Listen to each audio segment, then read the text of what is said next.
Hello and welcome back to my YouTube channel. It's me, Montel. Now this will be your introduction for the Fabio Wardley interview. Unfortunately, when we was recording, someone did accidentally knock my camera. Did try and save it, wasn't able to save it in post-production. That's absolutely fine, no worries at all. What that means is straight from here we're going to go straight into the interview questions, which is going to be better for a lot of people anyway.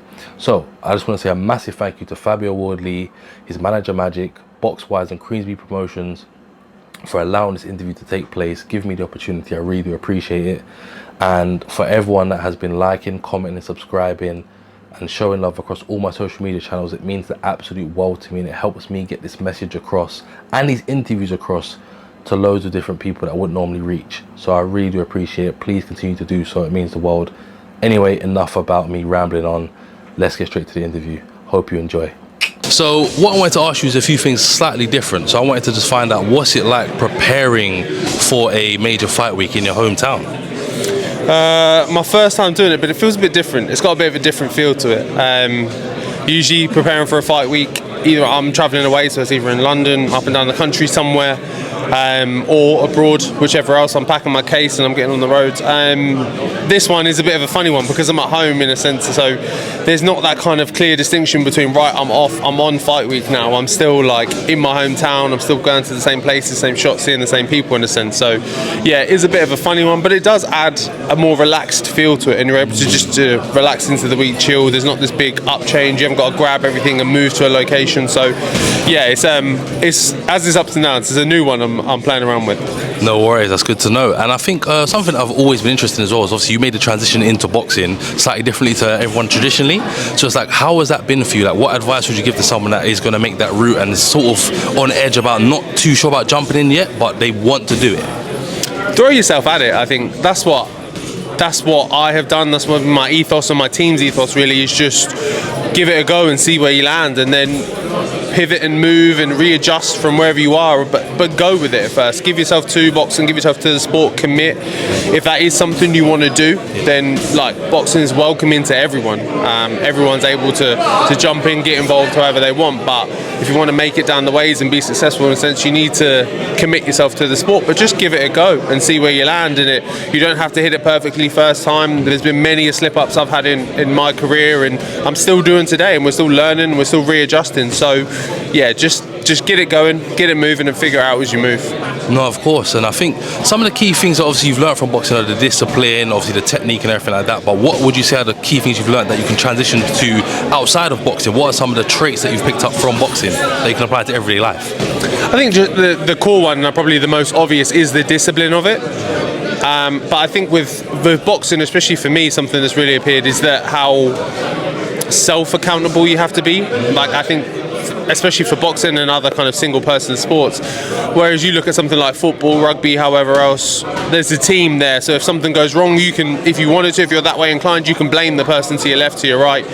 They didn't train hard enough, they didn't do their bit, which affected you, whichever else. But in boxing, it's all down to you. If you don't run the miles, you don't lift the weights, you don't put the work in the gym, it's all on your head. So I think that kind of ownership of your responsibilities and how you behave and how you apply yourself has really kind of been evident in for me, especially with boxing. No, of course. And I think, again, as everyone gets bigger in the sport, social media becomes a huge thing. So like, how do you manage the pressure and the expectation of being accountable, like you said, and the discipline side of things, as well as the social media presence and having to build a brand for yourself? Yeah, I think understanding that what you're doing is building a brand. It's not you. It's not, in part and part it is you, but you have to understand what are the real core nuts and bolts that have got you to where you are. Someone like myself has been hard work and graft, and great. You're able to show that on social media in a sense, and that's build your social platform.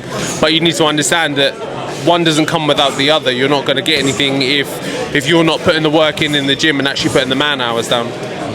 Yeah, it's key. And I think, do you have any top tips that you would say have helped you propel yourself into this position that you're in now? Find people you trust, I think. Find people you trust and find people that believe in you, I think, because although boxing is, when you're in the ring, obviously it's you on your own. in the build up to a fight, in the build up to a fight week, or all through your training, you have members of your team, your coach, whoever else is around you as well. So you need to make sure first off that you have the right people around you, because there are going to be days that are harder than others, and times you may not want to do it and whatever else. So people with a good word to say, to kind of pick you up and keep you going is always beneficial. No, of course, and I think just to touch on the fight week, because obviously we do know that's coming up.